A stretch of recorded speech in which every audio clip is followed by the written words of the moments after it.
Thank you for calling the Indiana Child Abuse and Neglect Hotline. My name is Cassandra. How may I help you? The Indiana Department of Child Services established the Child Abuse and Neglect Hotline in 2010. The hotline serves as a single point of contact for anyone who fears a child is being harmed. The hotline operates 24 hours a day. No matter when a call comes in, someone will always be there to pick up the phone.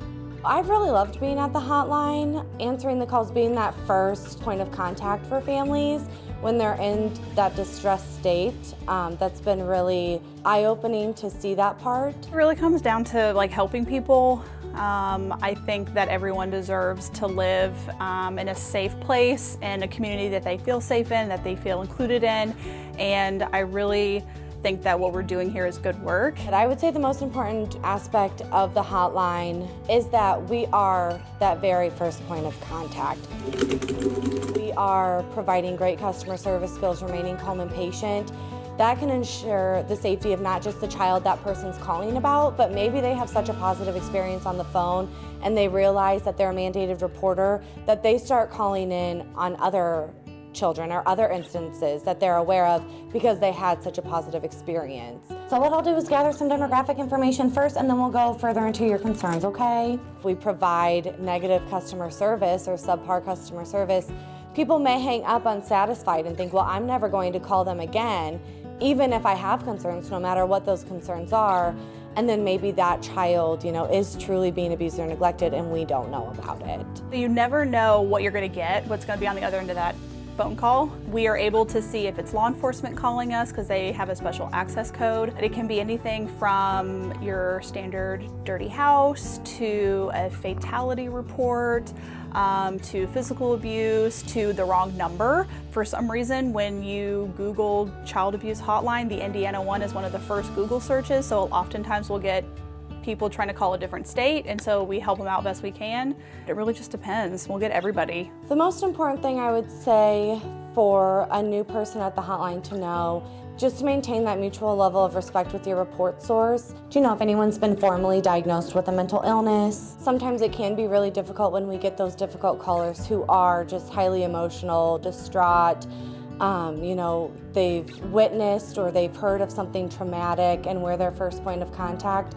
Just remaining calm and patient with them, referring them to any local resources in their community that might help, but definitely always remaining calm and patient. The most challenging aspect of the hotline is probably when you have those difficult callers and it's hard to get them to buy in to what we're doing. And what is the name of the child you're calling about? A lot of times callers want to complain about DCS or the system, and it's really hard to educate them on what we're trying to do here and the good that we do for families. So getting them to believe that we're not here to take everybody's kids away, that is a hard part of the job. Calls can range from, a couple minutes, 12 minutes, or to a whole hour, and you're taking that call, gathering all the information that you need. So we need to be gathering demographic information, school information, the addresses, phone numbers, the child's current location in the event that it's a 2-hour response time. And then you just need to ask all relevant questions to the allegations and make sure that you're collecting all the needed information in order to make that accurate recommendation for an assessment or a screen out. If you're thinking about applying to the hotline, you need to understand that you are at a desk all day. Your sole job is to take calls of abuse and neglect. So if you can't sit at a desk all day and you need to be out and about, running around, then this is probably not the job for you. The expectation is that you're taking calls and that requires you to sit in front of a computer for 8 hours a day. So that's definitely something you need to think about when trying to apply for the hotline. I think working for the hotline, aside, from ensuring child safety and being that first point of contact, and really you're working with the public without so closely working with the public, it provides you with great time management skills that can be used in the future. There's a lot of promoting to a team leader, promoting to a supervisor.